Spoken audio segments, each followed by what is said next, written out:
کہ زندگی میں گلوکار ابرار الحق کے ساتھ آپ کا جو ہے نا وہ قدریں اس طرح مشترک ہیں کہ جو ابرار الحق نے کیا وہ جواد احمد نے کیا، جو جواد احمد نے کیا وہ ابرار الحق نے کیا. آپ انہیں فالو کرتے تھے، وہ آپ کو فالو کرتے تھے، یا یہ کوئی اتفاق ہے؟ جب اس نے اتفاق ہے کہ ان کی گلی میں ہم ایک کام سے گئے تھے کہ ہر کام سے گئے. جب مجھے ابرار پہلی دفعہ ملا تھا نا تو میں جوپٹرز کا سنگر تھا. میں اس طرح اس سے سینئر ہوں. میں تو 92 سے جوپٹرز میں گا رہا تھا. ابرار 95 میں سے البم نکالا ہے بلو. تو 93 کی بات ہے شاید، 93 94 کے وی جے پروگرام سٹارٹ ہوا. تو اس میں میں نے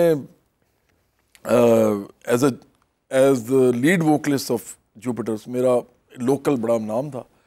میں بھی البم نہیں نکالی تھی اور میرا گانے ہر بار ٹی وی پہ نہیں چلتے تھے، لیکن جوپٹرز بہت بڑا بینڈ تھا. آپ کو پتا ہے 2 بڑے بینڈ تھے پاکستان میں، ایک وائٹل سائنز اور ایک جوپٹرز. یارو یہ دوستی ہمارا گانا تھا بہت بڑا، تو وہ ہم گاتے بھی تھے. تو پہلا بھنگڑا جو پاکستان کا تھا کسی بینڈ نے جو گایا تھا، سارے گدے وچوں کڑی کہ ہو جاچی تھی، وہ بھی ہمارے بینڈ کا تھا. تو ہمارا بینڈ بہت آپ سمجھے پائنیئرز میں سے تھا میوزک کا. تو میں وہاں گیا اے وی سی میں جہاں پہ شو ہوتا تھا وی جے ویڈیو جنکشن. تو وہاں پہ میں نے دیکھا کہ ایک لڑکا آیا ہے، وہ موٹر سائیکل اس نے کھڑی کرنے کی کوشش کی. تو اس نے موٹر سائیکل کھڑی کر کے نا اسٹینڈ بھی لگا رہا تھا. اس نے مجھے دیکھا، بالکل میں آپ کو صحیح واقعہ بتا رہا ہوں. ایسے دیکھا اس نے نا اسٹینڈ لگاتے لگاتے چھوڑ دیا اس کو، تو موٹر سائیکل گر گئی. لیکن سیدھا میری طرف آیا. اس نے آگے نا مجھے جپھی ڈالی، امبریس کیا اور ادھر ایسے کر کے. تو مجھے کہتا ہے جواد بھائی ہم آپ کے بڑے فین ہیں، ابرار الحق، ہم آپ کے بڑے فین ہیں، ہم آپ کے کانسرٹ میں آگے آ کے بیٹھتے ہیں. ایگزیکٹلی یہ کہا اس نے. میں نے کہا جو یار بہت اچھا ہے. تو میں نے اس کو مطلب پیار کیا. میں نے کہا یار ویری گڈ.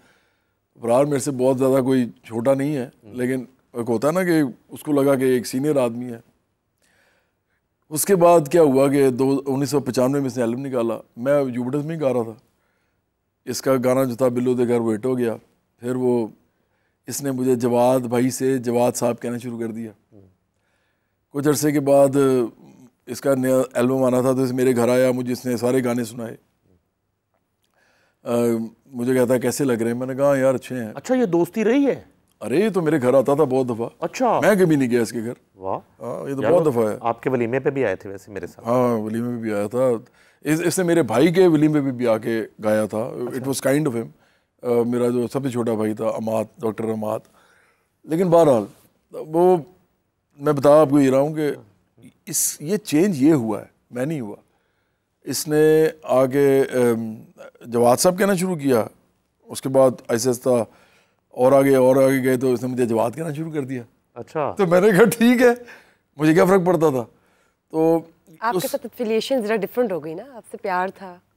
پیار نہیں تھا. یہ دیکھیں نا انہوں نے کبھی شادی پہ بھی نہیں پرفارم کیا. آپ کے بھائی کی شادی بھی کی ہے، تو it was sort of affiliation کہہ سکتے ہیں. وہ اس لیے کیا کیونکہ ایک بندے کا امیج ہوتا ہے نا، آپ اس کے لیے آپ اس کو انکار نہیں کر سکتے.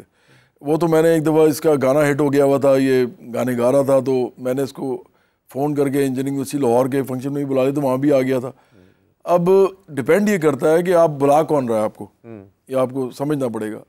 اور ہمارا بینڈ جو تھا نا وہ it was a very influential, very famous band of Pakistan. تو ہر کوئی اس کو جانتا تھا.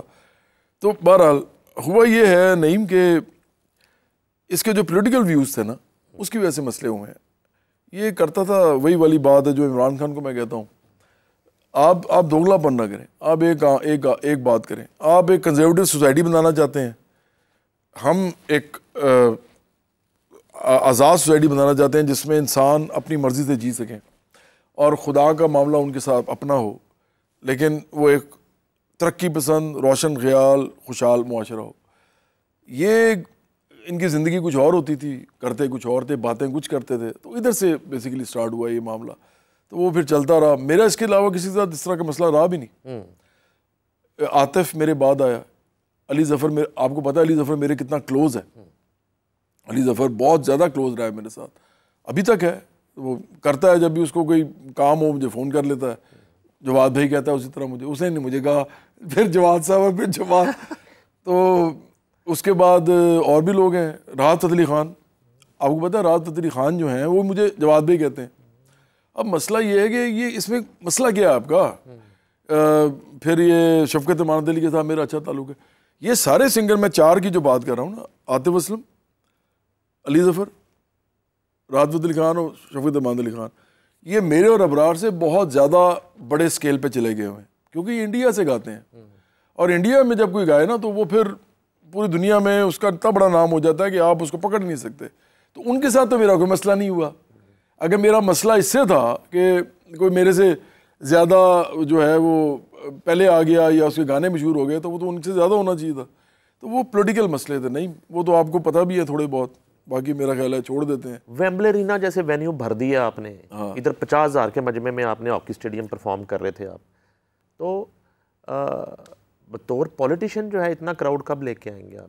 وہ مجھے نہیں پتا یار. دیکھو پاکستان کی جو سوسائٹی ہے نا، یہ ان کو جن کاموں میں ڈال دیا ہوا نا لوگوں نے، ان کو ڈیوائیڈ کیا گیا ہے مذہب پہ، فرقے پہ، پھر ان کو ڈیوائیڈ کیا گیا ہے صوبوں میں. بلوچ، ابھی آپ نے دیکھا ہوگا آج کل علی مین گنڈا پور کیا کر رہا ہے. علی مین گنڈا پور جو ہے نا، یہ آپ سمجھو کہ یہ آتا تھا ہمارے پاس اور آ کے بیٹھ جاتا تھا اور سگریٹ کش لگاتا تھا اور چلا جاتا. اس کا بھائی تھا فیصل امین، وہ میری دوستی اصل میں اس کے ساتھ تھی، یہ اس کے ساتھ آتا تھا. تو میں اس سے زیادہ بولنا نہیں چاہتا، جو کچھ مجھے پتہ ہے میں بات بھی نہیں کرنا چاہتا اس کے اوپر.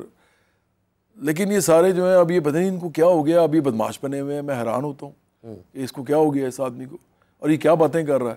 دیکھو اگر آج یہ باتیں جو میں یہاں پہ کر رہا ہوں نا، نہیں آپ کو پتہ ہے اس بات کا، آپ شوبز کے، اگر کل میں ٹی وی کھولوں اور اس میں میرے ٹکٹ چل رہے ہوں، میں ٹی وی کھولوں اور میری تصویریں آ رہی ہوں، میں ٹی وی کھولوں اور جو میں بول رہا ہوں تقریروں میں، کہیں بھی تقریر، چھوٹی موٹی تقریر بھی کر رہا ہوں، وہ ٹی وی پہ چل رہی ہو، اور میری بریکنگ نیوز چل رہی ہو، اور میری ہیڈ لائنز میں چل رہی ہو، تو راتوں رات جو ہے میں پتہ نہیں پہلے جو نون ہوں میری پوری ٹرانسفارمیشن ہو جائے گی اور میں اتنا بڑا لیڈر بن جاؤں گا کہ آپ حیران ہو جائیں گے. یہ سارا میڈیا کا کمال ہے. تو علی مین گنڈا پور تو ابھی کچھ عرصہ پہلے عمران خان کے ساتھ کلوز آ کے وہ لائم لائٹ میں آیا، اس کے بعد ٹی وی پہ آنا شروع ہوا، آخرکار عمران خان نے اس کو چیف منسٹر بنا دیا. تو وہ اپنے آپ کو پتہ نہیں کیا چیز سمجھ رہا ہے. یہ صوبوں کے اندر لڑائی کروانا چاہتا ہے. یہ اس کو شرم کرنی چاہیے علی مین گنڈا پور کو. میں نے بھی اس کو میسج دیا ہے، میں نے بھی بلاگ بنایا، شاید آپ نے دیکھا بھی ہو. اب اگر اس کو عقل آئے تو آئے، نہیں آتی تو نہ آئے. لیکن صوبوں پہ ڈیوائڈ کیا گیا ہے لوگوں کو، پھر لوگوں کو قوموں پہ ڈیوائڈ کیا گیا. دیکھیں اس ملک کے اندر اصل مسئلہ ہے روٹی کپڑے مکان عزت روزگار تعلیم علاج کا. اس پہ لوگوں کو اکٹھا ہونا چاہیے.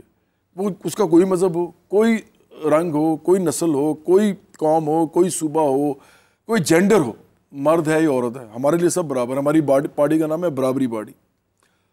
We treat each one of our citizens of this country as equal. تو اب مسئلہ یہ ہے کہ یہ لوگ جو ہیں یہ اتنا زیادہ انہوں نے لوگوں کو پاگل کر دیا ہوا ہے کہ لوگوں کو اصل بات کی طرف ان کو سمجھ نہیں آ رہی تھی کہ اصل مسئلہ تمہارا یہ ہے یار کہ میری تنخواہ کتنی ہے اور اس تنخواہ سے مجھے کتنی چیزیں میں خرید سکتا ہوں اور اپنے بچوں کے لیے میں خوشحالی خرید سکتا ہوں. یہ میرا اصل مسئلہ ہے. اس پہ نہ عمران خان بات کر رہے ہیں، نہ نواز شریف اور شہباز شریف، نہ بلاول بھٹو زرداری اور آصف زرداری، لیکن لوگ ان کے پیچھے لگے ہوئے ہیں. اور یہ ہمارا سب سے بڑا ٹاسک ہے اس وقت مشکل، کہ ہم لوگوں کو یہ بتائیں کہ آپ کو اس طرف نہیں جانا بھائی، آپ کو اس طرف آنا ہے. اور اس پہ خود ہی آپ نے گروہ بندی کر کے منظم ہو کے ان کے سامنے کھڑے ہو کے یہ حکومت ان سے لینی ہے اور پھر اپنے لیے ملک چلانا ہے. تو یہ تھوڑا سا ٹائم لگے گا. اگر 50 سال اور لگ گئے میں تو نہیں رہوں گا، لیکن پارٹی تو رہے گی نا. تو ہم اپنا ایک دیا جلا جائیں گے، دیکھتے ہیں کیا ہوتا ہے.